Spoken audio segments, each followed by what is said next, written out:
Hello guys!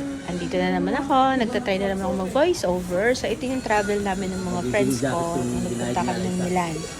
So, from Milan, nag-cross kami ng Venice.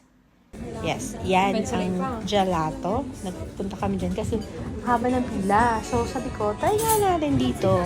So, yung ice cream cost us 3 euros or 4 euros. So, yan si ate. Crush yan nung kasama ko. Sarap daw. Sarap ng ice cream. Yan. So, ang in-order ko dyan is my favorite. Tiramisu. Yan. Yan yung tiramisu namin. So, actually, yan na. Tadang! Oh, picture. 1, 2, 3. Tadang! Gelato.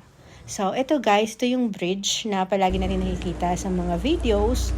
Nakalimutan ko yung pangalan, pero yun yung pinaka-famous bridge dyan, pinaka-malaki. So, while waiting my friends, kasi magpipicture kami dyan. And then, ito guys, naman yung I Love Italy. It's a kiosk. Restaurant siya na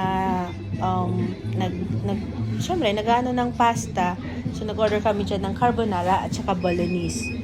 Yung friend ko. Tapos, meron siyang free wall na pwede kang magsulat. Bahala ka. So, sinulat ko dyan yung pangalan ko. Joy. I'm not sure it's Joy 23. Diba? Pang bagets-bagets tayo dyan, guys. So, masarap yung pasta nila, actually. Tapos, ang ganda pa ng background nila, music while we're there. So, yan lang. One of the yung activities namin. Tapos, ito yung isa sa mga canals doon sa Venice na kung saan nadaan yung mga gondola. Most of the gondola, yun yung parang pass-by sila doon. Nasa bridge kami. Maganda yung view niyan, pero oh my God, wala akong picture. Tapos, dahil dyan, sumakay kami. So, guys, pangalawa ko itong sakay. Last sakay ko is in 2018.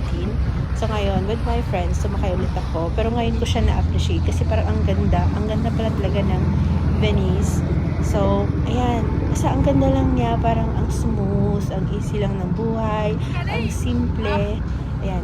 Kuwari, hindi ko alam na binivideoan ako niyan. Tinan mo, para akong Buddha. Taneng, teng, teng, teng.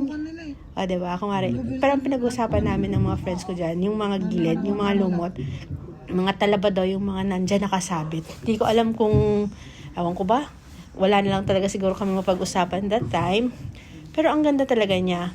Medyo smelly siya ng very light sa mga bandang, kasi yung mga agas nung tubig sa may bahay, umaagas kasi dyan sa may kanal. So, pero guys, in fairness din naman, blue yung water. Di ko alam ba't di ako nag-video. Kasi nga ako binibidyohan, diba? Para aesthetic lang. Ayan pa, isa pa.